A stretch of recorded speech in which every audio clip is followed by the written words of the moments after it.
porque eu acho que é um tema bem interessante, é um tema que está muito assim em alta, é um tema que tem tudo a ver com o que está acontecendo no mundo como um todo. Vou começar a compartilhar meus slides, e aí vamos lá, deixa eu só puxar aqui.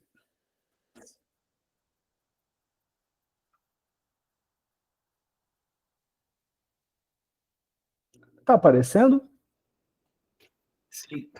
Tá sim, certinho. André, me dá só um minutinho aqui, eu vou fazer uma introdução formal aqui. Nós estamos começando a gravação do nosso encontro no grupo de estudos.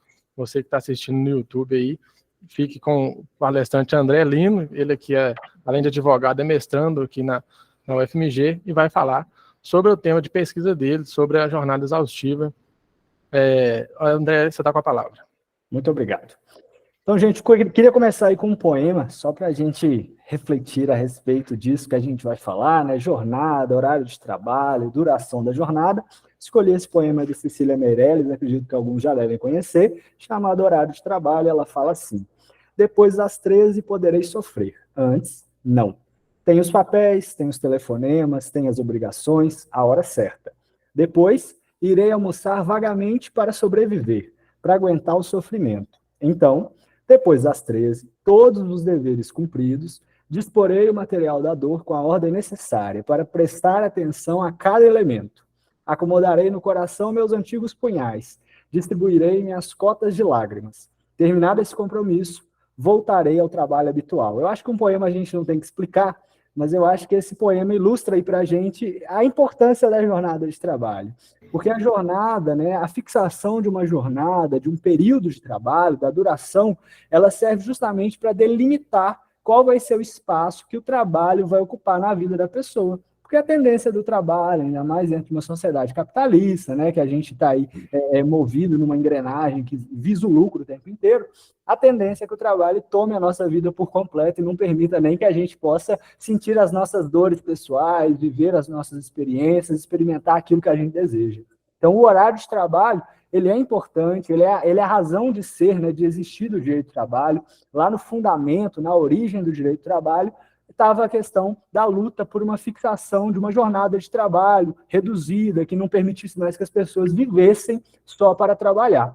E aí vem a próxima frase, que é trabalhar para viver, e não viver para trabalhar. Esse é um brocardo popular, né? Está na sabedoria popular, e tem tudo a ver com isso que a gente vai conversar hoje. Aproveito para falar com vocês que eu estou fazendo uma pré-contextualização antes de entrar propriamente naquilo que seria a minha pesquisa, o meu trabalho, só para a gente poder partir do mesmo ponto, do mesmo entendimento.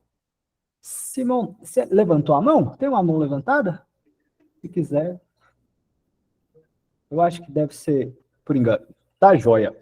E aí a gente vê, né, nas mídias sociais, na internet, está permeado aí de mensagens de autoajuda, de persistência, para você ir atrás, para você correr, trabalhar enquanto eles dormem, estudar enquanto eles se divertem, persistir enquanto eles estão descansando, viver o que eles apenas sonham. Só que esquecem de mostrar para a gente o outro lado dessa rotina paranoica de trabalho, né, que é treinar enquanto eles dormem, estudar enquanto eles se divertem, persistir enquanto eles descansam e sofrer de uma síndrome de burnout e morrer aos 40 anos de um AVC. Na sua lápide vai estar escrito lá o seu epitáfio, né? Treinou, estudou e persistiu. Mas talvez isso não seja o que você deseja para a sua vida.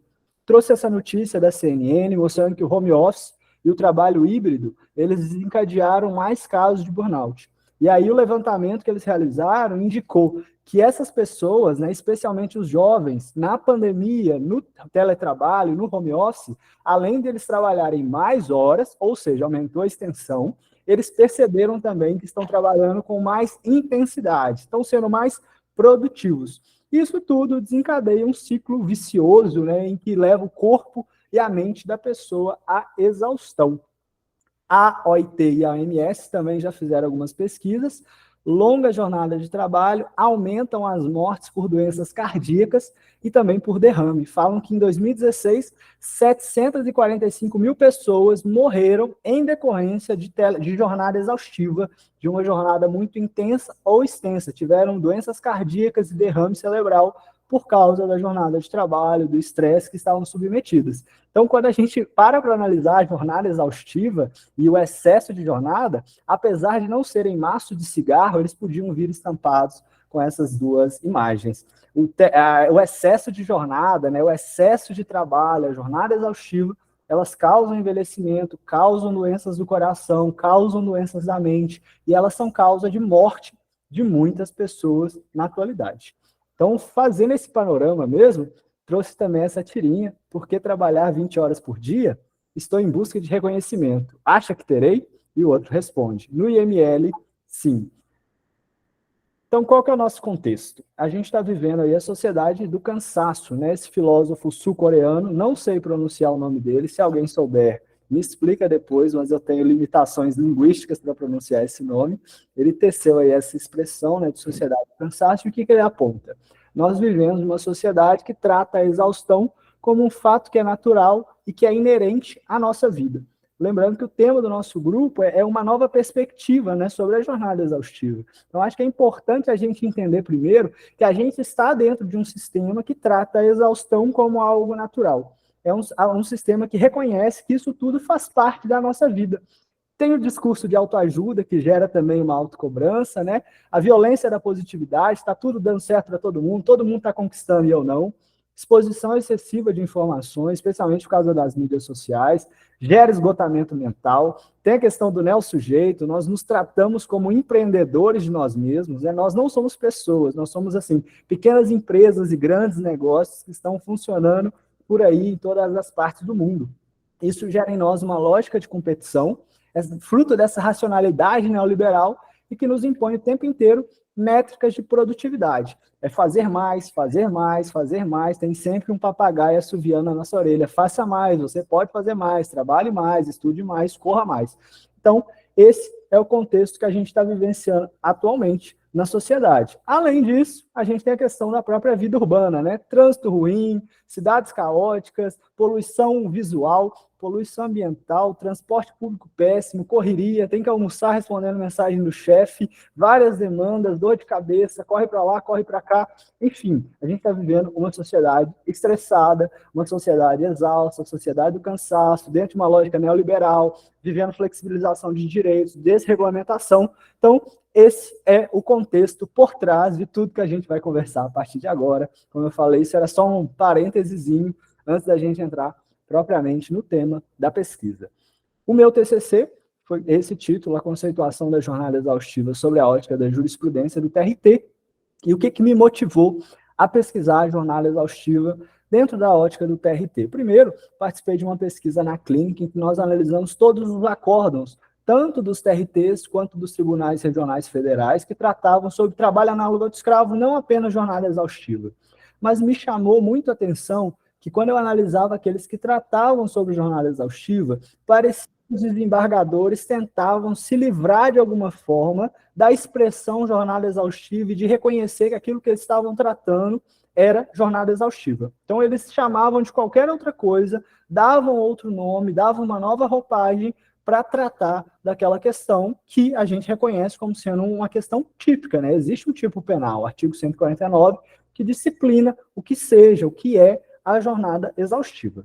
E aí, a introdução, né, o sumário do nosso trabalho é a introdução à jornada exaustiva à luz da tutela da dignidade da pessoa humana, a responsabilidade civil pela submissão à jornada exaustiva, apontamento sobre a jurisprudência do TRT, onde eu entro mesmo nos dados sobre isso, a partir das palavras-chave, por uma jurisprudência constitucionalmente adequada no âmbito do TRT, e, por fim, algumas críticas a respeito do artigo 149 do Código Penal.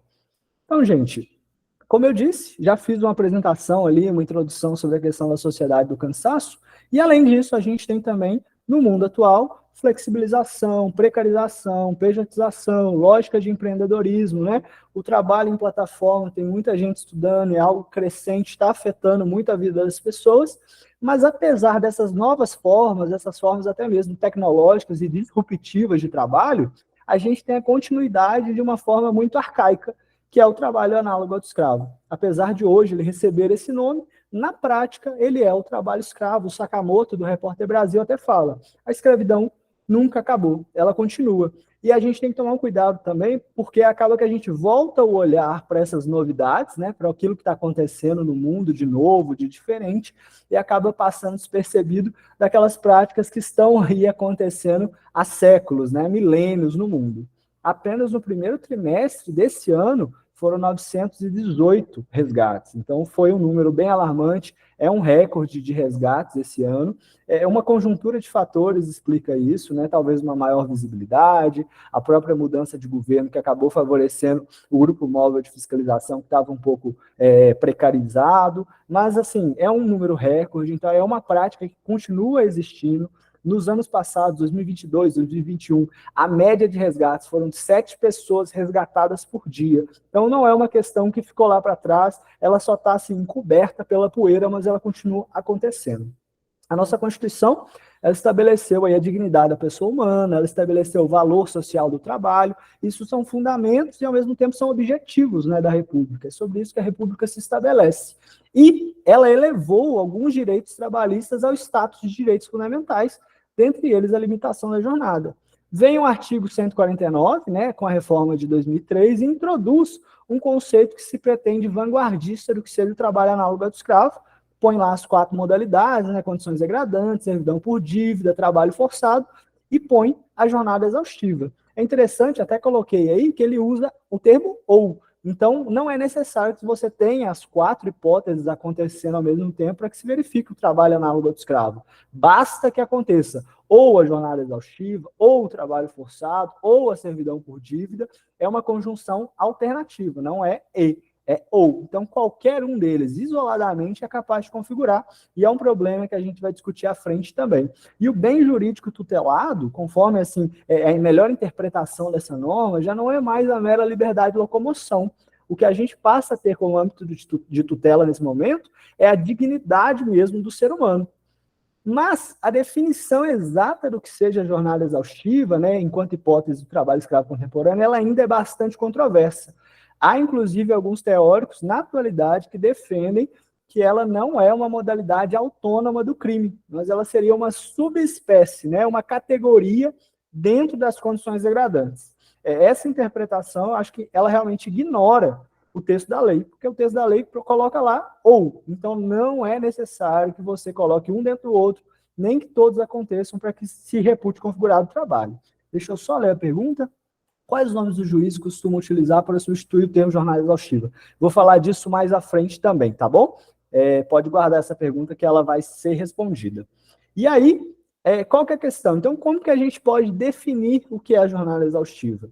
A gente pode definir ela a partir de alguns parâmetros. Ela pretende extrair prestação de trabalho que é superior ao que é exigido normalmente, ela ultrapassa as limitações físicas do trabalhador, ela ultrapassa a capacidade de labor do trabalhador e ela afeta as condições de saúde e de vida.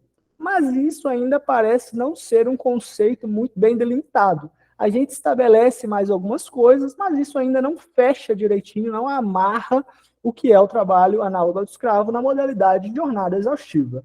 Em 2017, veio essa portaria do Ministério do Trabalho, a 1129, e falou o seguinte: jornada exaustiva é a submissão do trabalhador contra a sua vontade e com privação do direito de ir e vir a trabalho fora dos ditames legais aplicáveis à sua categoria. Então, o Ministério do Trabalho veio e deu uma definição, assim, me desculpem, tirada do sovaco. Eles inventaram uma definição que eles quiseram dar para a jornada exaustiva. E isso totalmente fora do termo da lei. O MPT e o MPF, eles recomendaram, então, a revogação dessa portaria, porque eles entenderam que esses conceitos eram absurdos e tecnicamente falhos. O Partido Rede Sustentabilidade ajuizou, então, uma DPF, e alegou que essa portaria estava restringindo indevidamente o conceito de jornada exaustiva. A relatora, graças a Deus, foi a ministra Rosa Weber, né? Depois eu até posso mandar no grupo, tem um indicativo lá do STF de como que se comporta cada ministro quando ele está julgando sobre temáticas de direito do trabalho. A Rosa Weber tem uma postura um pouco mais protetiva para o trabalhador, e aí, em decisão liminar, ela suspendeu os efeitos dessa portaria. E eu vou ler agora o trecho dela, porque eu acho que o que ela falou é importante, vale a pena ser lido, tá? Ela falou o seguinte: pois definições conceituais sobre modo restritivas não se coadunam com o que exige o ordenamento jurídico pátrio, os instrumentos internacionais celebrados pelo Brasil e a jurisprudência dos tribunais sobre a matéria. E ela ainda destaca que, ao atribuir à expressão jornada exaustiva significado afastado de qualquer possibilidade semântica a ela assimilável, porque sequer tangencia as ideias de exaustão física ou mental, de jornada excessiva em extensão e intensidade, a portaria opera verdadeiro esvaziamento do conceito. Eu acho que essa expressão ela é muito forte, né? Realmente o que a portaria fez foi esvaziar o conceito. Ela tirou todo o conteúdo que aquele conceito possuía. Além disso, exige para sua configuração a concatenação com hipótese de privação do direito de ir e vir, com o qual não se confunde. Como a gente falou lá atrás, não é obrigatório que o trabalho seja forçado para que se caracterize a jornada exaustiva. Isso não é um requisito. Então, são hipóteses, ou. Não é necessário que os dois aconteçam ao mesmo tempo. Essa portaria foi revogada e veio a portaria 1293, foi dada uma definição mais adequada.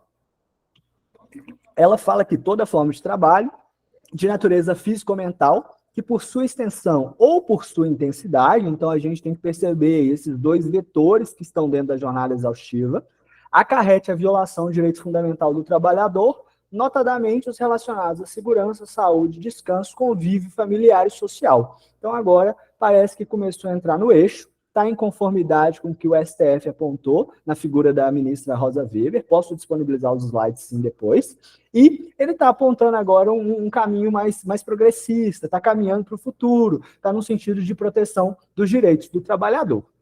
Então, qual que seria, assim, a definição da jornada exaustiva dada nesse contexto do meu trabalho? O que eu pretendo é que, se a Constituição ela estabeleceu um limite de jornada, e o artigo 149 do Código Penal veio depois da Constituição, e ele não trouxe de forma expressa qual que é a definição do que é entendido como jornada exaustiva, aquilo que deveria ser adotado como baliza é justamente o que está previsto constitucionalmente. O que a Constituição fala lá no artigo 7º, estabelecendo 8 horas diárias de jornada e 44 horas semanais, não é para ficar bonitinho escrito lá. Não é uma simples recomendação, não é um pedido da Constituição, isso é um mandamento constitucional, é uma garantia. Então, a partir do momento que a pessoa trabalha 8 horas, ainda há permissão de trabalhar 2 horas extras, ela já tem 10 horas diárias de labor. O que ultrapassa isso já deveria ser reconhecido como jornada exaustiva. Talvez fique um pouco chocante para algumas pessoas, mas realmente é nessa linha que eu advogo. E tem mais alguns pesquisadores que também entendem nesse sentido. Porque quando a Constituição fala de uma jornada, não é realmente uma sugestão. Não é nesse sentido que ela estabelece. Igual quando ela fala que não pode ter tortura, não é uma sugestão que ela está dando para a gente pensar se a gente não vai torturar. Ela está mandando a gente fazer aquilo. E a gente tem que acatar. Então, essa é a ideia que teria que ser defendida como jornada exaustiva. E qual que é o problema que a gente tem? Que o quadro de discricionariedade que existe hoje, ele permite manobras interpretativas, né, manobras semânticas com um sentido que acabam consolidando uma interpretação que é muito restritiva e uma interpretação que descuida mesmo da dignidade da pessoa humana. Então, a interpretação que ela permite aos tribunais, aos operadores do direito, ela vai no contrário daquilo que deveria ser construído no sentido de proteção dessas pessoas que são vitimadas pela prática do trabalho análogo ao escravo na atualidade. E aí, entrando um pouquinho na questão do dano in re ipsa, que é o dano presumido, né, o dano que você não precisa de comprovar, o dano que você não tem que demonstrar que o dano aconteceu, lembrando que a responsabilidade civil ela tem aí 3 pontos, né, comprovação do dano, é isso que se exige em regra, o nexo de causalidade e a culpa. Então você tem que comprovar que houve dano, houve nexo causal do ato ilícito, com aquele dano que você está apontando, e que houve culpa. E no dano presumido, que é o dano in re ipsa, ele prescinde da comprovação do dano. Ele não se aplica apenas na seara trabalhista, tá? O STJ, por exemplo, ele reconhece esse dano em várias questões, como, por exemplo, quando o plano de saúde recusa o atendimento emergencial, se inscrever seu nome indevidamente no SPC ou no Serasa, se você receber ou comer um alimento contaminado, né, por corpo estranho, por inseto, tudo isso são danos presumidos. Você não precisa de comprovar que você sofreu um dano, se inscreveram seu nome no SPC. É óbvio que você sofreu um dano. Então, esse é o entendimento. É óbvio, você não precisa de comprovar. O que é extraordinário, você comprova, né? O óbvio, você vai presumir. E aí, trouxe um trecho de um julgado pela relatora ministra Nancy Andrighi, lá no STJ, não é de direito do trabalho, é direito aí do consumidor, mas que eu acho que é interessante para a gente entender qual que seria a aplicabilidade disso, do que a gente está falando. Ela fala o seguinte: é irrelevante, para fim de caracterização de dano moral, a efetiva ingestão do corpo estranho pelo consumidor, haja vista que, invariavelmente, estará presente a potencialidade lesiva decorrente da aquisição do produto contaminado. Ou seja, ela está reconhecendo que existe um risco em potencial. Então, há potencialidade, há uma possibilidade de se causar lesão. E a jornada exaustiva, ela é indiscutível que ela possui potencialidade lesiva. Uma pessoa que está trabalhando 12, 14, 16, às vezes 18 horas, como foram alguns dos acórdãos, você não precisa de analisar se houve um dano para a pessoa. Com certeza, aquilo acarreta dano à saúde, ao bem-estar, viola a integridade física e mental dessa pessoa e deveria, pelo menos, né, atrair a presunção de ocorrência do dano e dispensar o autor mesmo de comprovar essa lesão, esse ônus, né, sofrido, esse dano, porque até então, no dano normal, na responsabilidade civil padrão, né, você tem que comprovar que houve o dano. Então, o que a gente defende é que não tenha que se comprovar que houve dano no caso da jornada exaustiva. E fala-se também a respeito do dano existencial. Tem o dano moral, tem o dano existencial é uma outra construção, e aí a gente entende que o dano existencial é justamente esse dano que causa malefícios ou violação ao projeto de vida da pessoa. Então não é um dano que simplesmente fere os direitos de personalidade, ele é um dano que vai além, infere que as necessidades vitais de todo ser humano sejam supridas. Então, desenvolvimento social, convívio familiar, convívio com as pessoas ao seu redor, com amigos, né? Possibilidade de crescimento, de estudo, tudo isso faz parte do projeto de vida. E a nossa Constituição também garante lazer, né, que é o momento em que o trabalho vai dar lugar à vida, direito à desconexão, seria um não perturbe, igual quando a gente clica no celular e ativa ali para não ficar apitando, não ficar enchendo a paciência. Então, tem essas garantias e a jornada exaustiva, ela fere todas elas, causando o dano existencial. E aí, quando a gente para analisar o dano existencial, a ocorrência de violação a esses direitos subjetivos, de personalidade, não é o pagamento de horas extras que vai reparar esse dano que foi causado. Não adianta você só pagar as horas extras para um cara que está trabalhando 18 horas por dia. Isso não é suficiente para reparar a situação dele. No caso da clínica, nós temos casos de pessoas que chegaram a se divorciar porque a esposa não estava acreditando que ele estava trabalhando 18 horas por dia e dormindo no serviço durante uma semana. Realmente é muito difícil. Pessoas que perderam o velório de parentes, do pai e da mãe, porque estavam trabalhando e não podiam sair em jornada exaustiva. Isso fere realmente a pessoa num sentido muito mais profundo do que simplesmente de não receber horas extras, tá? E o TST, qual que é o entendimento do TST? Ele reconhece que a jornada exaustiva ela realmente ofende direitos fundamentais, mas, calma lá, ele não admite a escravidão. Então, assim, realmente esse negócio não está certo, realmente esse negócio não pode ser só hora extra, mas não vamos falar de escravidão. Essa é a postura do TST. Vamos com calma. Isso aí não é escravidão, isso aí não pode ser trabalho análogo de escravo, é mero descumprimento de normas de saúde e de segurança do trabalho. Isso, inclusive, está no texto que o pessoal colocou lá no Drive, da professora Lívia. Ela fez uma análise específica sobre isso no TST, vale a pena ser lido, tá, gente? E aí, queria agora que vocês parassem para admirar essas belas molduras. Vou até beber uma água enquanto vocês olham essas molduras, porque realmente elas são muito bonitas, viu? Custei achar molduras bonitas assim na internet. Então, acredito que ninguém nunca tenha ido no museu para ficar olhando para a moldura, né? Espero que vocês não tenham feito isso. E é porque a moldura pode ser bonita o que for, mas a verdade é que ninguém vai encarar a fila no Louvre para ver a moldura da Mona Lisa. Quem vai lá está querendo ver quem? A Mona Lisa, não é? Então, não adianta a gente ter uma moldura, o artigo ser lindo, ser vanguardista, se o que a gente colocar dentro dele for feio. Não adianta a gente ter uma moldura de ouro se a gente não colocar a Mona Lisa dentro dela, sabe? Se você colocar a minha foto ali, eu tenho certeza que não vai ter essa fila para ficar assistindo e tirando foto. Então, mais do que com a moldura, a gente tem que preocupar com o que a gente vai colocar dentro dela. E eu acho que é isso, assim, a bandeira principal que eu quero levantar e fazer a gente sair daqui pensando nisso. Não importa se o artigo 149 do Código Penal é o melhor artigo sobre trabalho análogo ao escravo no mundo, se ele foi um artigo vanguardista, se ele promoveu a proteção e abarcou coisas que não existiam antes. Não importa se a gente não cuidar de colocar algo que seja bom, que seja em conformidade dentro, porque senão as pessoas não vão olhar para isso com bons olhos, tá? Então, não adianta ser só a moldura bonita e o interior ser feio. E aí,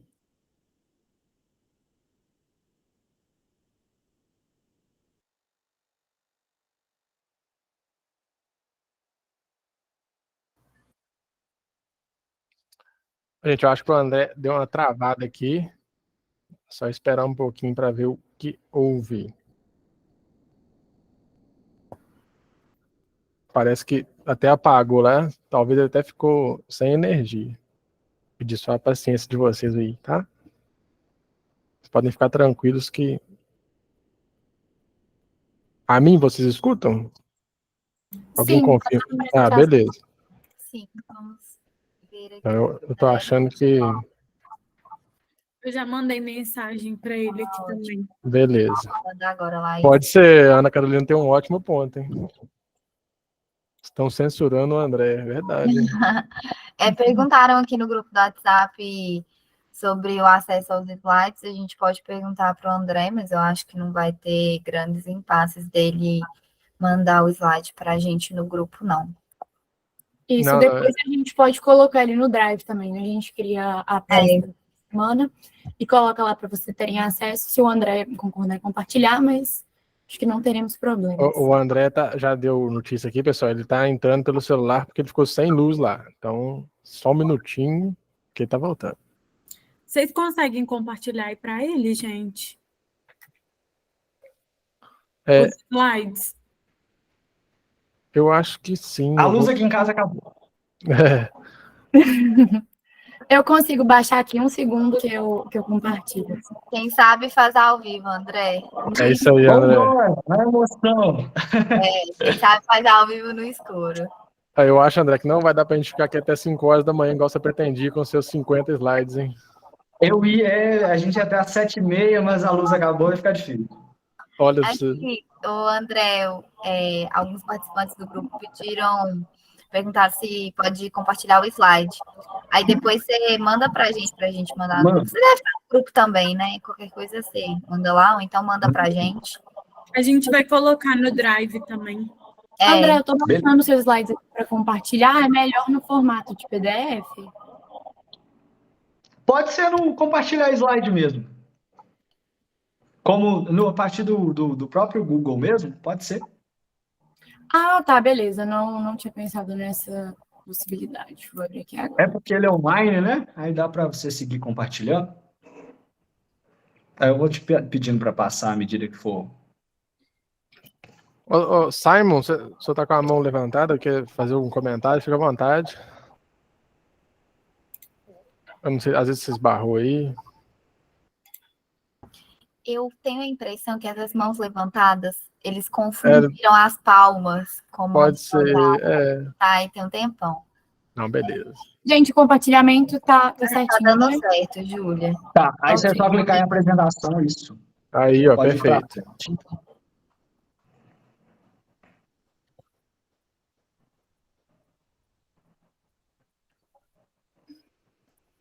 É isso aí, Fernando.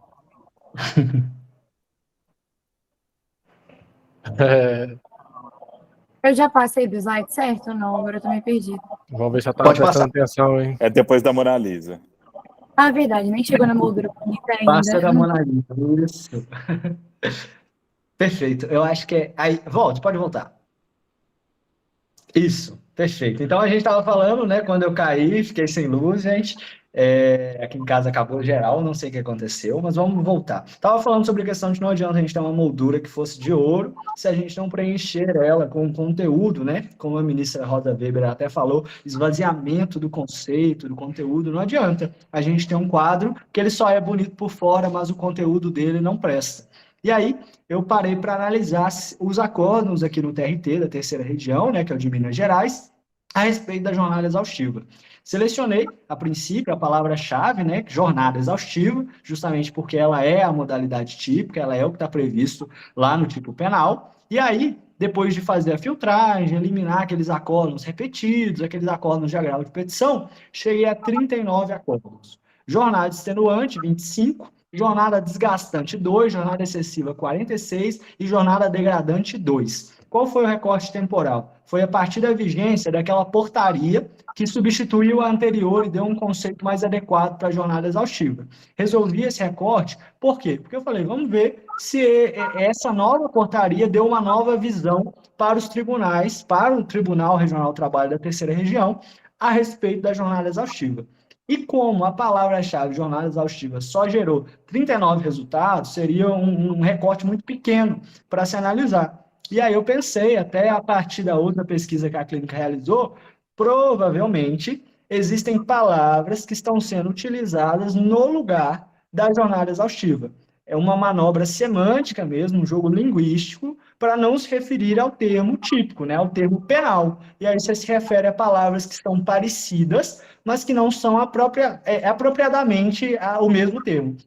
É como no direito penal a gente falar de furto e roubo, né? A grosso modo parece que é tudo a mesma coisa, mas são coisas distintas. A gente falar de prevenção e precaução no direito ambiental, por exemplo, é parecido, mas não é a mesma coisa. São institutos distintos. Então, quando você fala de jornada exaustiva, você está falando de um crime. Quando você fala de jornada desgastante, excessiva, degradante, é mera violação de direito trabalhista. Então, parece ser intencional mesmo essa manobra, no sentido de evitar o recurso ao termo que é trabalho análogo ao de escravo.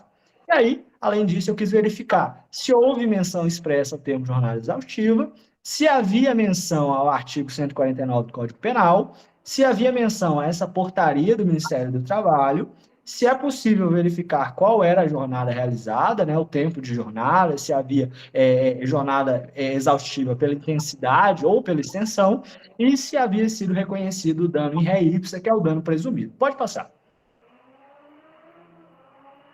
Então, aí um gráfico mesmo do trabalho, tá? A turma que mais mencionou a palavra-chave jornada exaustiva foi a primeira turma. Para mim está até pequeno aqui, mas está dando para ver. A primeira turma, ela realmente aqui no tribunal, ela é reconhecida como a turma que tem uma postura mais favorável para o trabalhador, e ela foi a turma que mais mencionou a palavra-chave jornada exaustiva. Pode passar. A desembargadora Adriana Goulart de Senorsini, que também é professora aqui na UFMG, ela foi a que mais se referiu ao termo jornada exaustiva. Então, dos desembargadores, a professora Adriana é a que mais mencionou jornada exaustiva em 8 processos. Ela foi seguida aí pelo desembargador José Eduardo de Rezende Chaves Júnior, né, que inclusive vai estar com a gente daqui a pouco, no próximo encontro, salvo engano, ele vai participar conosco. Maria Cecília Alves Pinto e Maristela Íris da Silva Malheiros, cada um com 3 processos. E aí vale destacar, os 3 primeiros desembargadores, eles foram ou são integrantes da primeira turma do TRT. Pode passar. Coloquei um trecho, gente, de um acórdão da desembargadora Adriana, porque esse acórdão, ele está dentro, assim, do escopo, ele está dentro de um reconhecimento e de uma interpretação mais adequada da jornada exaustiva. Eu vou ler o acórdão, novamente eu vou dar aí prestígio, né, para os bons julgados, e ele fala o seguinte: a situação funcional apurada compromete, nos mais variados sentidos, a liberdade de escolha da pessoa humana, inibindo a sua convivência familiar, social e frustrando seu direito ao lazer. Inegavelmente, a supressão de tempo para que o trabalhador se realize como ser humano, nos campos pessoal, profissional e social, é geratriz de danos morais. Viver não é apenas trabalhar, é conviver, é ter lazer, é relacionar-se com seus semelhantes na busca do equilíbrio. O brocado popular, trabalhar para viver e não viver para trabalhar, foi transgredido no caso em apreço. O trabalhador com jornadas de trabalho tão extensas não dispõe de forças físicas e mentais para se dedicar de maneira plena à sua família, praticar uma atividade física, seguir sua orientação religiosa, participar de festividades, enfim, fica tolhido de realizar projetos de cunho particular que também integram a vida de cada ser humano. Então, ela reconhece o dano existencial, justamente esse dano que extrapola o campo da mera violação de direito trabalhista, que não é também apenas uma violação de direitos de personalidade, mas que frustra a realização do sujeito e o projeto de vida da pessoa. Pode passar.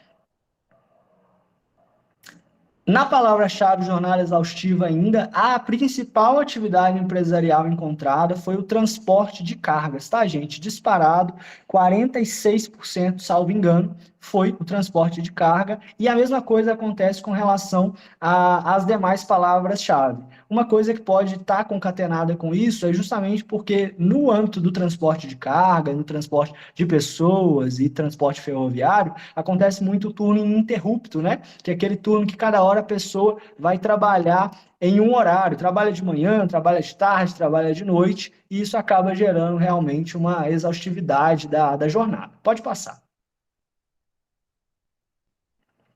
Em relação à jornada de trabalho, 53% dos casos, né, dos julgados, as pessoas que estavam processando, que estavam naquela demanda judicial, trabalhavam de 12 a 14 horas por dia. Então, a nossa Constituição permite 8 horas de trabalho diário, mais 2 horas extras, total 10 horas por dia. Essas pessoas já estavam trabalhando aí na faixa de 12 a 14 e estavam demandando a respeito de jornada exaustiva, mas a gente teve aí trabalho até de 16 a 18 horas por dia. Você imagina um dia de 24 horas, a pessoa tem que trabalhar 18 horas, tem que ir e voltar do serviço, ela realmente vive para trabalhar. Pode passar.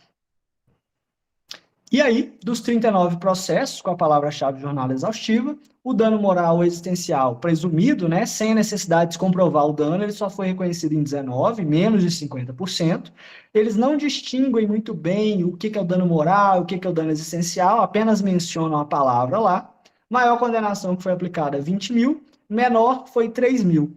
E a condenação mais aplicada foi 5 mil em 8 processos, seguida por 10 mil em 5 acórdãos. Nenhum acórdão mencionou a portaria, 6 acórdãos mencionaram o artigo 149 do Código Penal. Uma coisa que eu queria destacar aqui é com relação ao valor de condenação. No caso, por exemplo, de ter uma barata na sua comida, a média que se defere a título de condenação varia de 5 a 10 mil reais. E aí você imagina, as pessoas que trabalharam 16, 18 horas por dia, o que eles receberam, na maior parte dos casos, foi 5 mil reais. Então, há uma discrepância aí entre o que cada justiça entende como sendo o valor de reparação para o dano sofrido. Não estou falando que é legal você achar uma barata na sua comida, mas, em comparação a achar uma barata na sua comida e trabalhar 18 horas por dia, acredito que seja difícil colocar eles em nível de igualdade, justamente pelo dano que cada um deles pode causar. Pode passar. Em relação às demais palavras-chave, foram encontrados aí 75 acórdãos, né? Jornada extenuante, jornada desgastante, jornada excessiva e jornada degradante. Como eu falei, coloquei essas palavras justamente por perceber que existia mesmo uma manobra em caso em que havia a jornada exaustiva, para recorrer a outros termos que fossem análogos, mas não iguais, para evitar que fosse caracterizado como um termo típico. E aí, a turma que mais mencionou essas outras palavras foi a quinta turma ali com 20%, seguido por quarta turma com 13%, salvo engano. Pode passar. Em relação à jornada de trabalho, novamente, a maior faixa de jornada de trabalho encontrada foi de 12 a 14 horas. Então, 58% das pessoas estavam de 12 a 14 horas. Veja, o pessoal estava trabalhando de 12 a 14 horas, teve gente também de 14 até 18 horas trabalhando nisso por dia, e eles não mencionaram jornada exaustiva. Então fica claro que é jornada exaustiva, mas que eles usam outros termos para se referir a isso, apesar de não ser jornada excessiva apenas, não ser sobre jornada. É jornada exaustiva, mas eles optam deliberadamente por não recorrer a esse termo, que é o termo típico. Pessoal, eu vou só sair aqui que a luz voltou, vou voltar para o computador que vai ficar mais fácil, tá? Espera aí.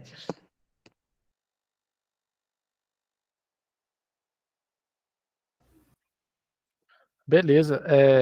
Eu lembro ao pessoal aí continuar fazendo as perguntas aí no chat, pode ficar à vontade. As que o André não for respondendo ao longo da apresentação, no final a gente vai ter espaço aí para poder estar discutindo, às vezes quiser até acrescentar outras dúvidas que surgirem. Voltei. Tá dando pico de luz, vou ficar no celular mesmo, acho que vai ser mais confiável. Vou ficar com a câmera desligada, gente, porque senão o dado móvel vai oscilar. Vamos lá ao vivo. Beleza, André. Vamos seguir. Beleza. Em relação, então, à jornada, foi encontrado, então, essas jornadas, longas jornadas de trabalho também. NTI é que não tem informação, tá, gente? Não foi mencionada qual que era a jornada no acórdão. Beleza? Então, esses casos de NTI, eles não mencionaram expressamente qual era a jornada de trabalho do trabalhador que estava ali naquele processo. Pode passar.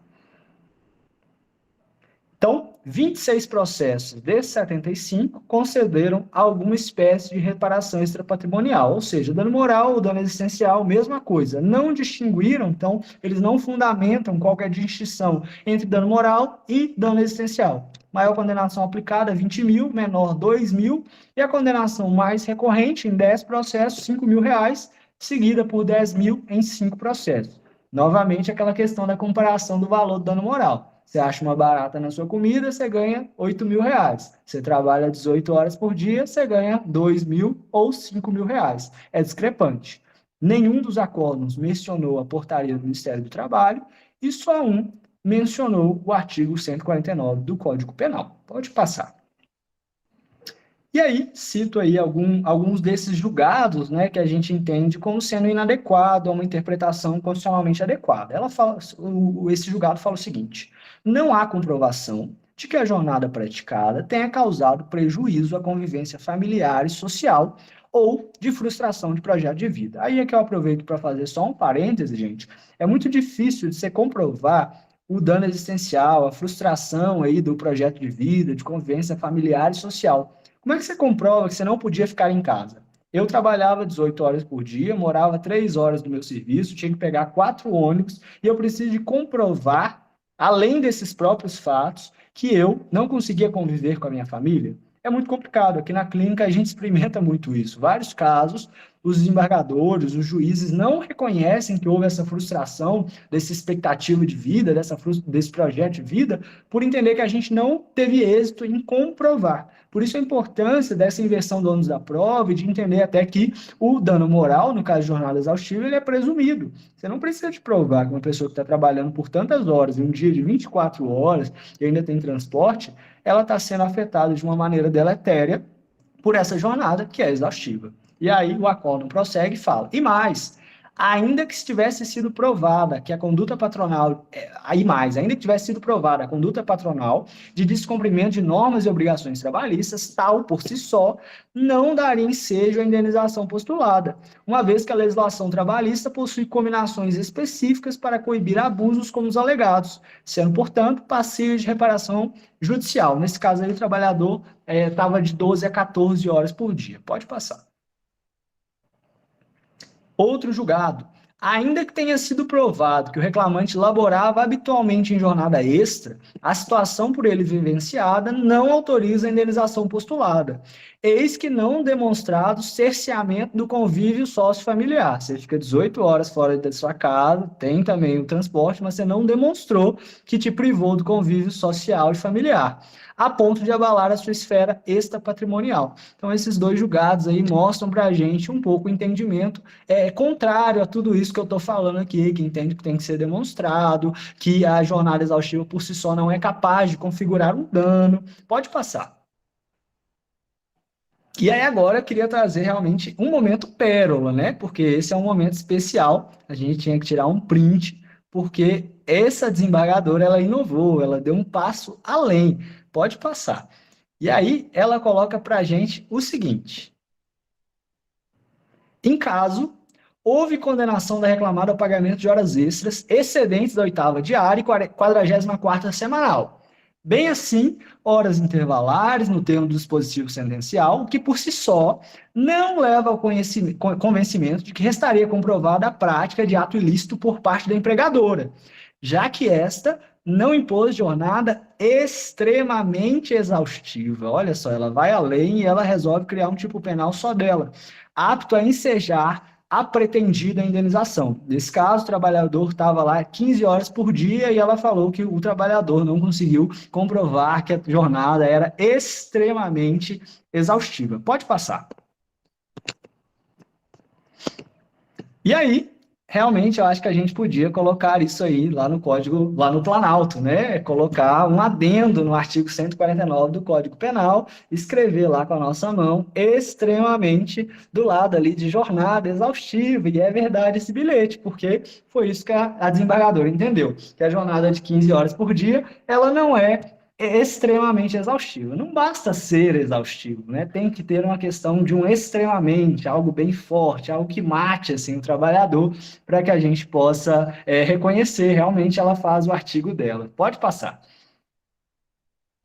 E aí, um outro entendimento. O entendimento assente nesta primeira turma novamente, é no sentido que a jornada de trabalho excessiva, aí eles não mencionaram exaustiva, eles usaram excessiva, né? Ao privar o trabalhador do convívio familiar e social, compromete o direito ao lazer e ao descanso e, por conseguinte, a saúde psicofísica do trabalhador. Nesse ponto, a exigência do empregador no cumprimento de jornada desumana e abusiva merece indenização por dano moral, pois exigir do empregado cumprimento habitual de sobrejornada, sem intervalos entre a jornada e interjornada, e sem a concessão de regular folga compensatória, é inconcebível nos dias atuais. Então, eles não mencionaram jornada exaustiva, falaram de jornada excessiva, de sobrejornada, esse caso aí eram 12 horas de trabalho, mas eles reconheceram que isso aí era uma questão de passível de reparação por dano moral. Pode clicar aí de novo, e aí eu até coloquei para a gente o selo UF, né? Porque depois do extremamente exaustiva, é bom a gente ler algo mais apropriado, então esse acórdão recebeu o selo UF. Pode passar. Outro acórdão, dessa forma, tem-se que a própria jornada de trabalho realizada pelo reclamante, por si só, ou seja, não exige uma prova além da própria prova da jornada, retirou-lhe a possibilidade de um convívio familiar, social e sadio e regular. Pois entre uma jornada de trabalho e outra, certamente o reclamante não se encontrava em plenas condições de se dedicar a atividades sociais e familiares, mas apenas de se recompor física e psicologicamente ante o desgaste decorrente da jornada praticada. Então, esse acórdão, ele reconhece que aquela jornada, ela impedia que o trabalhador tivesse condições de fazer qualquer coisa entre ela. A jornada era tão cansativa, tão degradante, tão exaustiva, que nos momentos de folga, o trabalhador só conseguia dormir para trabalhar no dia seguinte. Isso não é vida, a gente não vive para trabalhar, tá? Então, esse é o entendimento desse relator no julgamento desse processo. Pode passar. Então, como a gente falou da Mona Lisa lá atrás, novamente, então, a gente viu a moldura é até bonita, mas talvez a nossa Mona Lisa esteja suja de bolo, igual quando ela foi vandalizada lá na França, né? Parece que a nossa Mona Lisa não está com o conteúdo dos melhores, pode passar. Ou talvez a nossa Mona Lisa esteja até desse jeito aí. Eu acho que a nossa Mona Lisa está com a cara desse cara. Realmente não está uma Mona Lisa muito bonita, não está uma Mona Lisa que a gente vai querer ficar apreciando. Pode passar. Então, qual que é a ideia? É que a gente construa uma jurisprudência que seja constitucionalmente adequada. A gente tem uma Constituição, ela está aí desde 1988, não é para a gente ignorar ela, sabe? Então, a gente tem que considerar o que ela coloca como sendo um mandamento que a gente tem que acatar. E aí, a escravidão colonial, ela é diferente da escravidão moderna, e a gente não pode se pautar a partir de um olhar anacrônico. Eu até coloco esse questionamento. Será que há um entendimento anacrônico por parte dos desembargadores a respeito do que é o trabalho análogo ao do escravo? Será que eles não estão tendo assim, uma capacitação para conseguir interpretar as diferenças existentes em relação à antiguidade agora? Está tendo um descompasso, né, dos julgados, dos entendimentos. Tem turma que está entendendo que não, a jornada por si só, ela caracteriza o dano, e ela aí a gente não vai precisar de pedir para o trabalhador comprovar que ele não teve como conviver com a família, que ele não pôde ir no enterro da mãe. E outras turmas falam, não, ele trabalhou 16 horas por dia, mas ele tem que mostrar para a gente que isso acarretou algum tipo de dano. Falta consenso? Será que está faltando para eles um consenso, sentar e conversar sobre isso? Será que está tendo realmente um esforço deliberado, né, um esforço interpretativo deliberado, para se esvaziar o conceito e o conteúdo? Será que eles resistem em reconhecer o trabalho análogo ao do escravo? Será que eles têm receio de banalizar o tipo penal? Será que os próprios advogados, numa estratégia jurídica para alcançar os seus interesses, eles não evitam o termo do tipo penal, porque eles já sabem que existe uma resistência do judiciário a falar de trabalho análogo ao do escravo, a falar de jornada exaustiva? Na clínica, por exemplo, a gente evita, porque a gente já reparou que existe realmente uma retaliação por parte dos julgadores quando a gente fala de trabalho análogo ao do escravo e de jornada exaustiva. Então, a gente usa termos análogos, esses termos que eu citei, jornada excessiva e tudo mais, para alcançar o êxito na demanda. É uma realidade que a gente tem que conviver. Então, o próprio advogado, às vezes, ele pode estar sendo cooptado aí por esse sistema para tentar alcançar o êxito na demanda que ele está patrocinando. Pode passar. E aí, entrando já no artigo 149, né, entre a vanguarda e a vagueza, a ONU, ela já teceu elogios aí ao nosso artigo, né, já falou que ele é vanguardista, que ele trouxe uma definição mais avançada, mas a gente tem que reconhecer que, apesar disso tudo, apesar da moldura ser muito bonita, ela permite discricionariedade e tem um grau de subjetividade que é elevado. E aí ela acaba permitindo manobra interpretativa e semântica, né? Consolida essa interpretação restritiva e acaba descuidando da dignidade da pessoa humana. A própria localização do artigo 149 ela é inadequada. Está lá no capítulo 4, que trata dos crimes contra a liberdade individual, na seção dos crimes contra a liberdade pessoal. O bem jurídico tutelado não pode ser mais a mera liberdade de locomoção. O bem jurídico que se tutela hoje é a dignidade da pessoa humana. Então, o primeiro passo seria até mesmo remover ele desse capítulo, porque o capítulo não está adequado para o tipo penal. Pode passar. Então, há uma necessidade de se atentar mesmo para os fins protetivos da norma e garantir uma segurança jurídica. Mas qual que é o caminho para isso? Será que a gente tem uma maior precisão do tipo penal? Será que é colocar lá tudo que ultrapassar 10 horas é jornada exaustiva? Eu não dou uma resposta para isso no meu trabalho, é realmente só uma problematização, tá, gente? Será que é a questão do estandarte probatório? Qual que é o nível de prova? Qual que é o grau de suficiência probatória que a gente vai exigir para que se acolha a hipótese acusatória de existência de trabalho análogo ao do escravo, de jornada exaustiva? Há uma variabilidade dos requisitos de acordo com a turma, de acordo com o julgador, isso está indo da cabeça do juiz. Isso realmente frustra, né, a satisfação aí dos direitos dessas pessoas, acaba sendo um empecilho para a segurança jurídica e acaba favorecendo mesmo a impunidade. Pode passar. Qual que é o fato constitutivo do direito? Será que é possível a gente comprovar a efetiva lesão a direitos de cunho íntimo e subjetivo e a direitos de personalidade em decorrência da jornada exaustiva? Será que a gente vai conseguir chegar nesse grau de sofisticação de ter as provas adequadas e as provas que a justiça pretende ter para conseguir configurar? O dano in re ipsa, né? O dano presumido pela submissão à jornada exaustiva. Será que é uma possibilidade? Será que a própria questão da inversão do ônus da prova, você jogar isso no colo do empregador para ele ter que resolver, será que isso seria uma possibilidade? As novas formas aí de gestão do trabalho, de administração do trabalho, a flexibilização, desregulamentação, será que elas por si só também já não expõem os trabalhadores à exaustão? E qual que é a resposta legislativa, né? Como que o nosso código, o artigo 149, como que ele vai lidar com isso? Pode passar. E aí, esses dois autores, Marinho e Vieira, eles falam o seguinte: eles ressaltam, né, a necessidade da gente criar uma definição do conceito de jornada exaustiva que seja capaz de responder às críticas à subjetividade do conceito de exaustão no âmbito da jornada exaustiva, que é um dos balizadores do conceito de trabalho escravo contemporâneo, a fim de descaracterizar como subjetivo o conceito de jornada exaustiva proposto pelo artigo 149 do Código Penal, justamente enquanto elemento de identificação. Então, eles propõem que a gente tem que ter um conceito que seja mais definido e não tão abstrato e subjetivo e que permita que cada um pinte o que quiser dentro do quadro da Mona Lisa. Pode passar.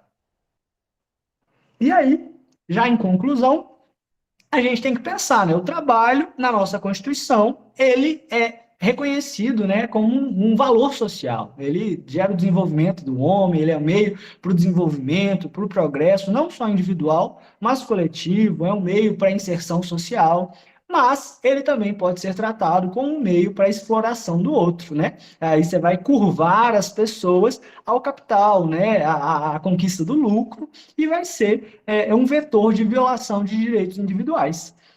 O trabalho também pode ser aí um ambiente de dignidade, de cidadania, ou pode ser um ambiente de jornada exaustiva. Então, o que a gente tem que fazer? Qual que é o nosso papel, né? A gente tem que avançar no debate a respeito da definição constitucionalmente adequada, porque a gente está com um arcabouço jurídico construído a partir da Constituição, né, alicerçado na Constituição, daquilo que seja jornada exaustiva, para a gente garantir a sua eficácia, a sua eficiência, e que a gente consolide o entendimento jurisprudencial que seja adequado, né, a essas garantias constitucionais de proteção, sob pena da gente desamparar as pessoas que são vitimadas aí pela jornada exaustiva na atualidade. Pode passar. E aí, terminando novamente com uma frase, né, como comecei, o tempo é teu capital, tens de o saber utilizar.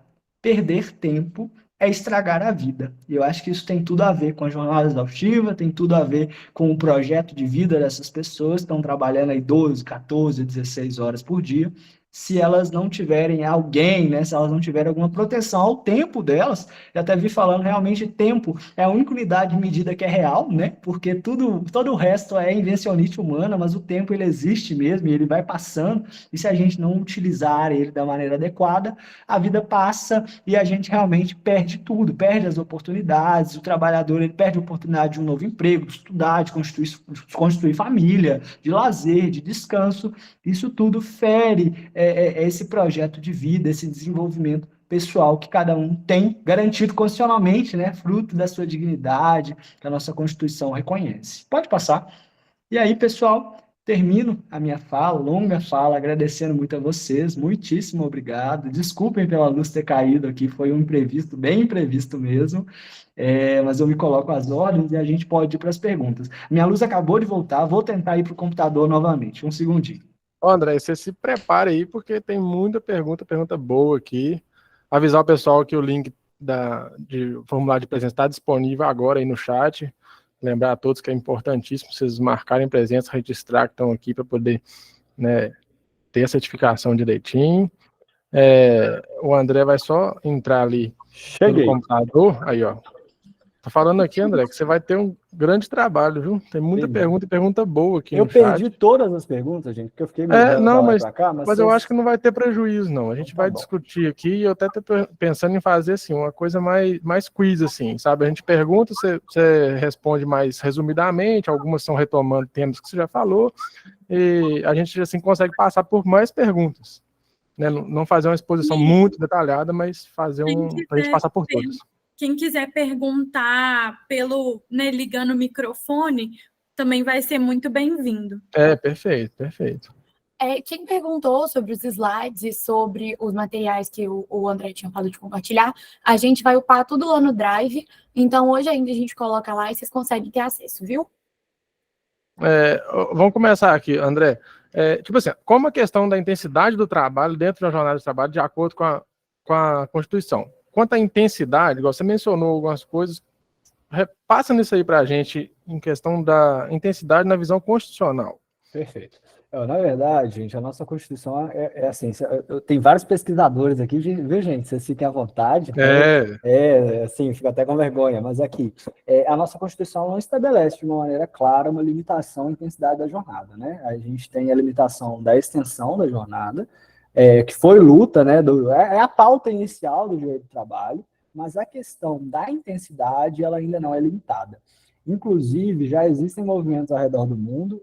O professor José Eduardo, né, desembargador do trabalho, aposentado, que vai estar com a gente, não tenho ideia agora de qual que era a data, me esqueci, mas ele vai falar justamente sobre essa questão da intensidade da jornada, de movimentos que estão surgindo, principalmente nos Estados Unidos, para que se tenha uma limitação à intensidade da jornada, tá? Eu acho que essa é uma pauta para um direito do trabalho do futuro, assim, sabe? Uma evolução do direito do trabalho, a gente conseguir limitar não só o tempo de trabalho, como também a intensidade, porque dentro desse novo contexto, né, algoritmo de produtividade, controle algoritmo, subordinação algoritmo, a inteligência artificial vigiando a gente o tempo inteiro, né, faça mais, produza mais, sempre cobrando isso da gente, esse sistema que exige cada vez mais, o prognóstico, né, infelizmente, acaba sendo um pouco deprimente, de superexploração, de mais desregulamentação, de desproteção do trabalhador,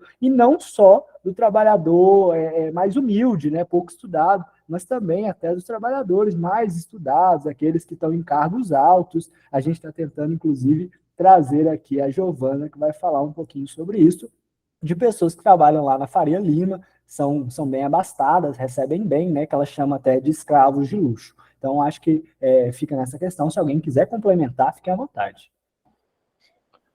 Vamos lá, André. O fato de não ter punição severa, os valores da condenação serem baixos, contribuem para essa prática, que no caso estava falando, né, da prática. Há a possibilidade de mudança em relação a esses julgados pela quantidade de casos que estão vindo à tona? Você acha que há uma tendência, no caso de uma punição mais severa quanto a valor mesmo? Uhum. Sinceramente, eu acho que quanto ao valor é difícil da gente ter uma mudança muito, muito drástica, viu? Porque a justiça do trabalho ela acaba sendo bem resistente em relação à fixação de valores de dano moral. Realmente, igual eu falei, em comparação com a barata, né, na sua coxinha, é desproporcional. E quando a gente vai fazendo essas métricas de comparação entre dano moral fixado na justiça comum e o dano moral fixado na justiça do trabalho, a justiça do trabalho realmente segura o dano moral lá embaixo. O enriquecimento ilícito, né, e tudo isso, e falar sobre a questão do que a empresa suporta, e você vê que muitas das vezes lida com empresas que têm um alto capital, que gira muito dinheiro no mercado, mas mesmo assim a Justiça do Trabalho segura muito. Até se a gente parar para pensar, no caso agora dos rompimentos de barragens, né, os valores de indenização, sinceramente, não são muito altos. A gente vê, tem indenização de 100 mil reais para gente que perdeu parente, 300 mil reais para gente que perdeu um parente, que era arrimo de família, foi um acidente de trabalho, e 300 mil reais, sinceramente, eu acho que não paga a vida de ninguém, e especialmente quando a gente está tratando da Vale, tá? Então, eu acho que não vai mudar muito, não. Não, beleza. Eu vou abrir agora para Ana Carolina, tá com a mão levantada, que a gente vai revezando, pessoas perguntando, depois a gente volta no chat. Ana Carolina, tá com a palavra. Obrigada.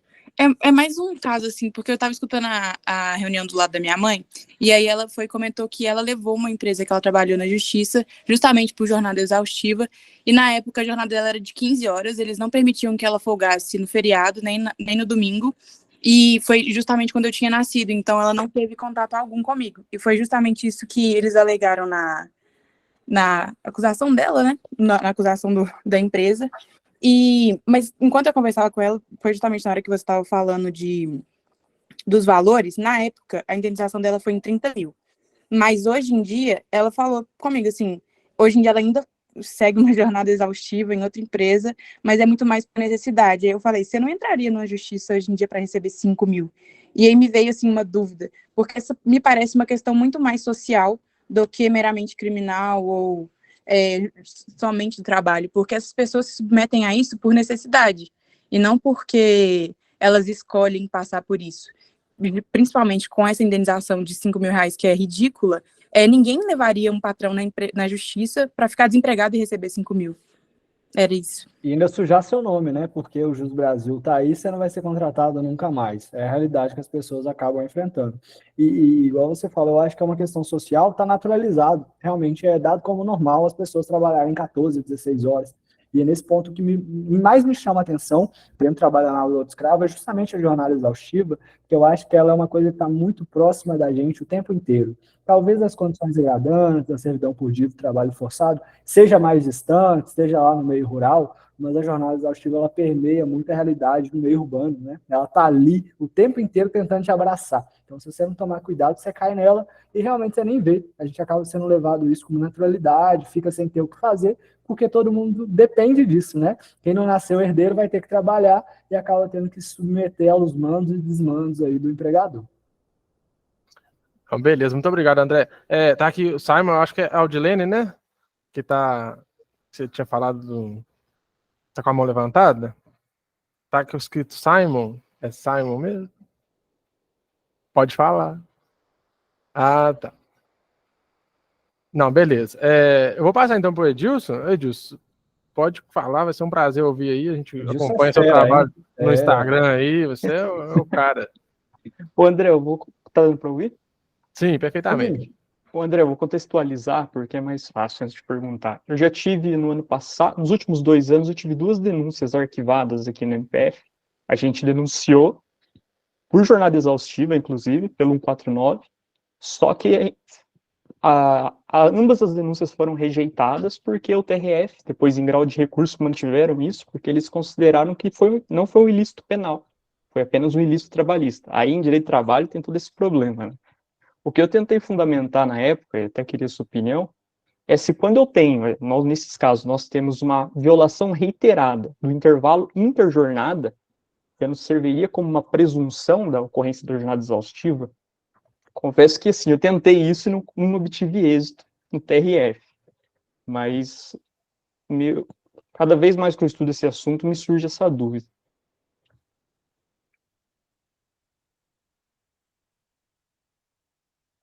O André caiu?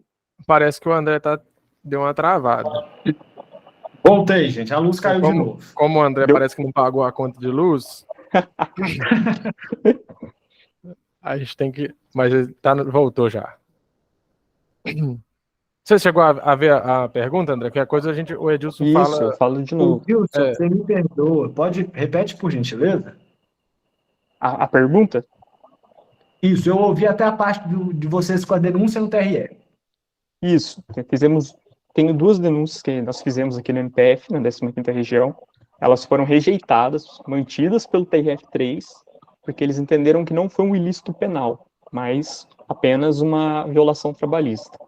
Em grau de recurso, eu sustentei nos 2, inclusive, que a violação reiterada dos intervalos interjornadas seria uma presunção da ocorrência da jornada exaustiva. Você acha que isso já não seria uma presunção, quando a gente há uma jornada, a violação do intervalo interjornada? Porque é humanamente impossível a pessoa trabalhar 18 horas por dia e ela usufruir das 11 horas de intervalo mínimo. Sim. Então eu tentei ir por esse lado, mas confesso que eu não obtive êxito também.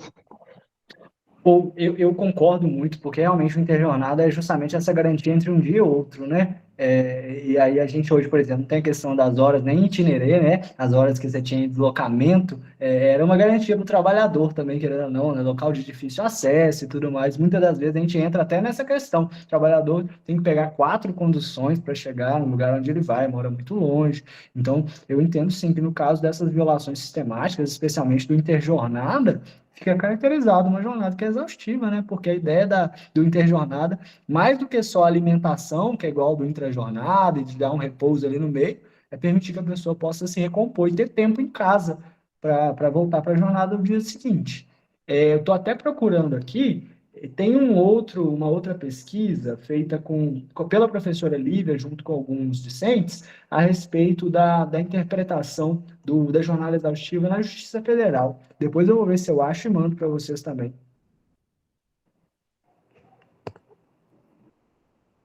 Perfeito, André. A gente vai manter esse contato no grupo também. Gente, só uma coisa, lembrem de assinar a lista de presença, tá aí no chat, viu? Não se esqueçam. É isso aí. Tá faltando alguns nomes aí que estavam com a gente aí, não assinaram, não deixem de assinar. Agora eu não sei se o André... Mas acho que concluiu, né, Edilson? Obrigado. Obrigado. Nós agradecemos aí sua participação, viu? Eu vou só voltar para o chat aqui, esperar também o...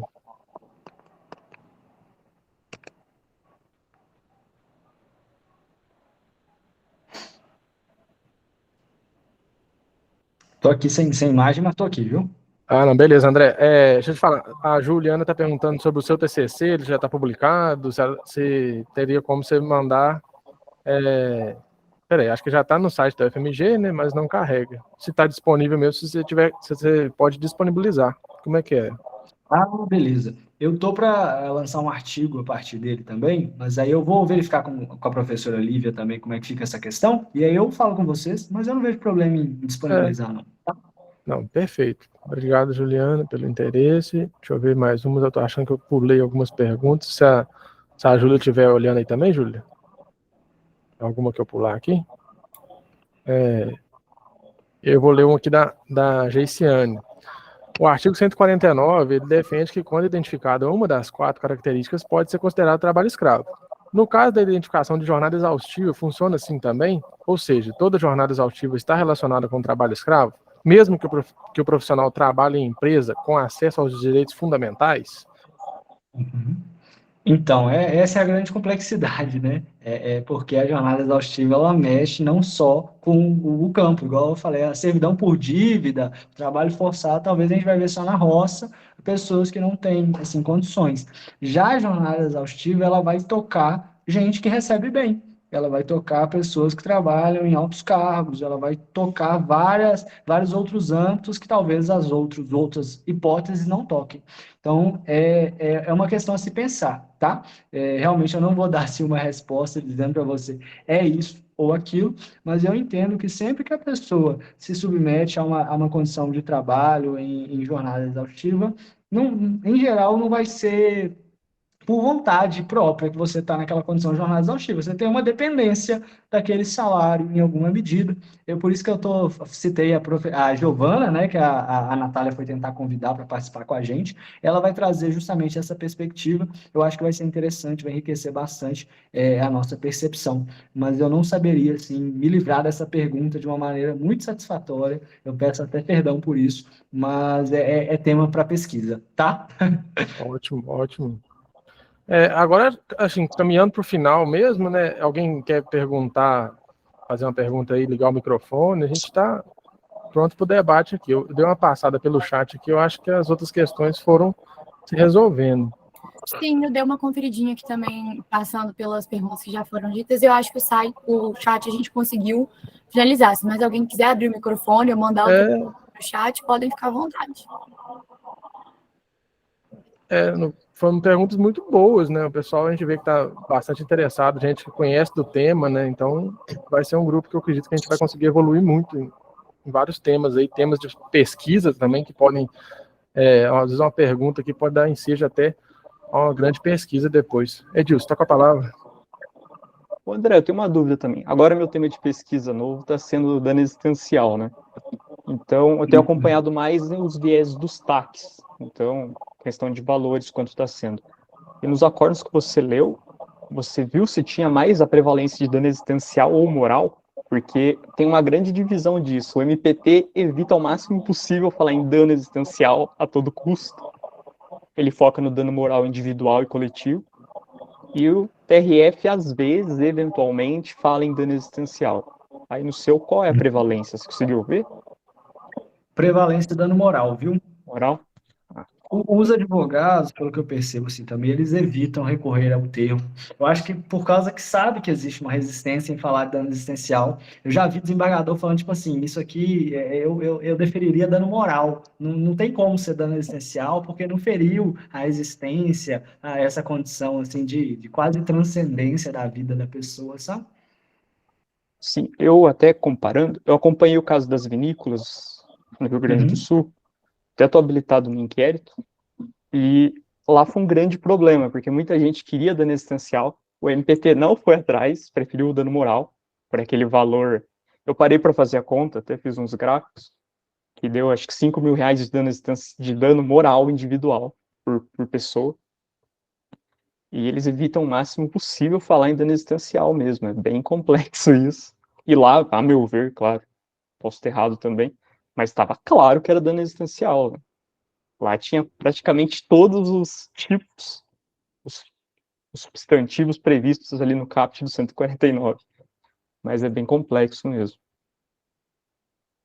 Eu acho que vale até uma sugestão de pesquisa, gente. Eu acho que uma pesquisa mesmo de entrevista estruturada com os julgadores, com magistrados, desembargadores a respeito dessas questões era muito interessante para entender o que eles têm a dizer, sabe? Sobre dano existencial, jornada exaustiva, o que passa na cabeça dela, sabe? Aquele meme, para a gente ver assim, qual que é a postura deles mesmo a respeito disso.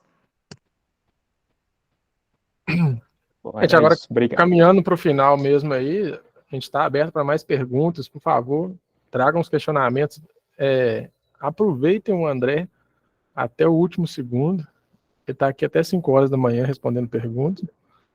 Juliana, está com a palavra. Boa noite. É só uma pergunta rápida. Eu não sei se você chegou a comentar, mas vocês verificaram se os demais TRTs seguem esse mesmo posicionamento do TRT da terceira região? Porque você falou, né, que a clínica já tem uma pesquisa, enfim, analisando as decisões dos outros TRTs. Eu queria saber se, em relação à jornada exaustiva, vocês chegaram a adentrar. Na verdade, não, viu? Essa pesquisa anterior da clínica, ela não focou em analisar isso. Estava analisando o tempo de tramitação, qual que era o resultado final, ela não pegou para analisar caso a caso. Como eu participei dessa pesquisa e eu entrei nas sentenças, nos acordos, então eu comecei a anotar isso e pensei, eu acho que eu vou analisar isso no meu TCC. Me chamou a atenção. Então, eu acho que era bem interessante realmente começar a desenvolver uma pesquisa sistemática para entender como cada TRT se comporta. Como eu disse, a professora Lívia, ela fez uma análise do TST, de como que eles reagem diante da jornada exaustiva, o que eles referem, o artigo já está no Drive. Aí eu analisei que como que o nosso TRT aqui de Minas, como que ele tá se comportando, quais são as palavras que ele está manejando, se ele defere ou não. Mas eu acho que é interessante sistematizar para a gente ter um panorama nacional, né? Como é que a Justiça do Trabalho no Brasil reage e quanto que está definindo. Sei lá, às vezes em Santa Catarina eles estão pagando R$ 1.000 e na Bahia eles estão pagando 50. Então a gente precisava de entender por quê, né? Por quais razões, o que está de diferente, por que está assim.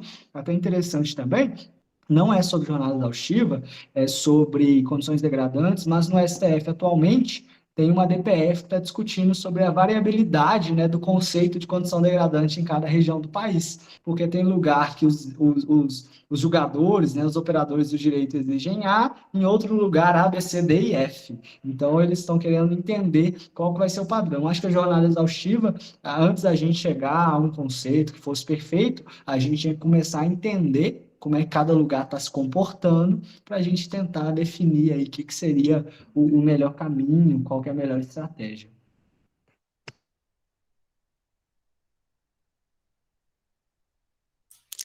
Queria fazer uma colocação.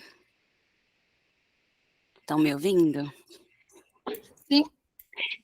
Primeiro eu estava com a mãozinha levantada e eu que sou o Simon, mas é porque é a primeira vez que eu participo de um grupo assim, então eu acabei clicando aqui e não prestei atenção. Queria agradecer a possibilidade de participar, acho que foi muito interessante essas colocações. Sou nova aqui, sou uma estudante assídua da questão do racismo estrutural e toda essa questão racial. Então, para mim, o que você disse, o que você trouxe, ele atravessa diretamente a questão racial, porque eu venho a crer que se a gente pudesse categorizar essas pessoas que estão em trabalho exaustivo, né? Você citou a questão das pessoas que estão em trabalho exaustivo em grandes empresas e tudo isso que existe, sim, pessoas com grandes salários e que se colocam nessa situação e ficam presas àquilo ali, mas majoritariamente as pessoas na questão da sobrevivência, a questão do social mesmo. E aquela coisa, né, de não entrar na justiça, de perder aquilo que tem, que é tão pouco, que nós estamos falando, é de comida, é de teto, né, da questão da subsistência. Então, nós temos, eu diria que a questão racial está extremamente envolvida nisso tudo que você está dizendo, e a questão social, cultural mesmo, né, de que a gente vive numa cultura onde que a gente aprende que se tem um trabalho, deve-se estar grato pelo simples fato de você ter oportunidade de trabalhar. Olha como que eu sou bom para você, eu estou te dando um trabalho. Você tem que ser grato por essa oportunidade, mesmo que isso te custe a sua saúde, né?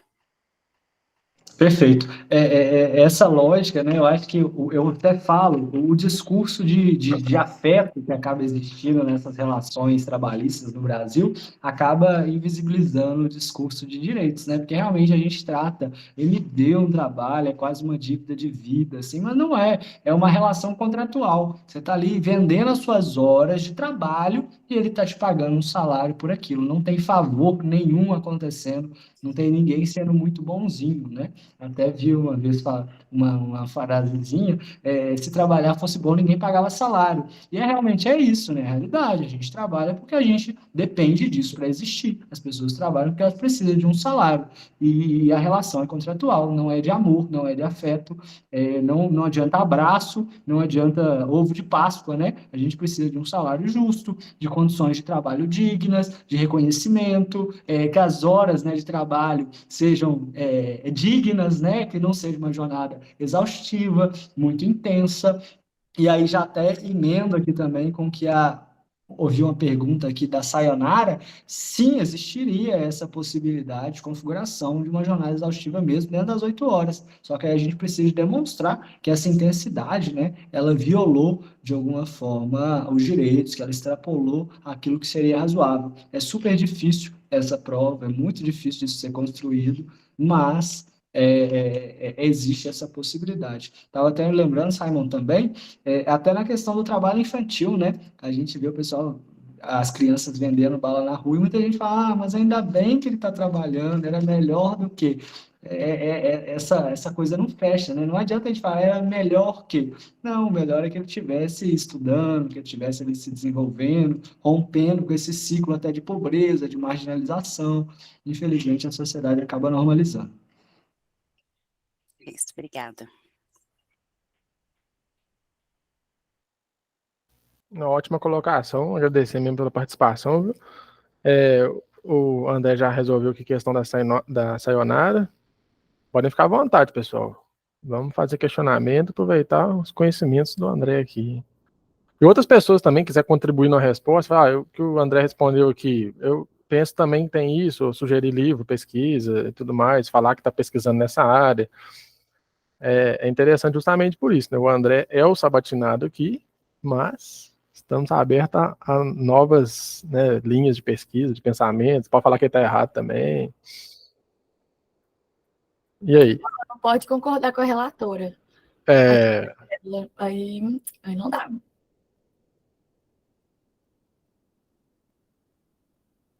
E aí, fechamos?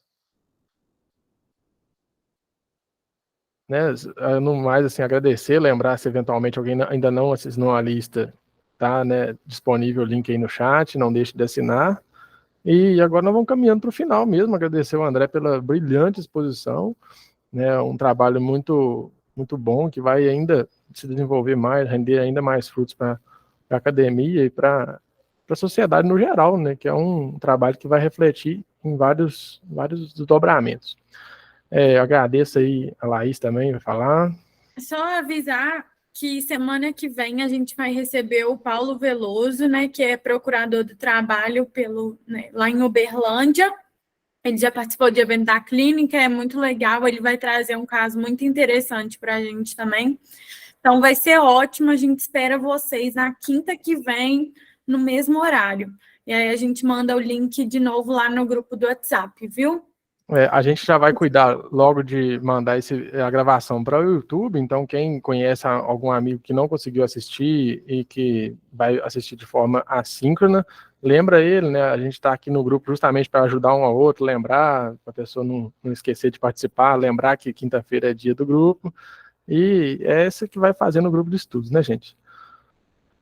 Eu agradeço a todos. Gente, muito obrigada pela presença. Obrigada de novo, André, pela palestra maravilhosa. Espero que o grupo continue assim, cheio de perguntas, todo mundo muito participativo. Foi excelente, gente. Muito obrigada. Obrigada, gente. Até semana que vem. Bom Obrigado, final de semana. gente. Tchau, tchau, gente. Muito obrigado a participação de todos aí.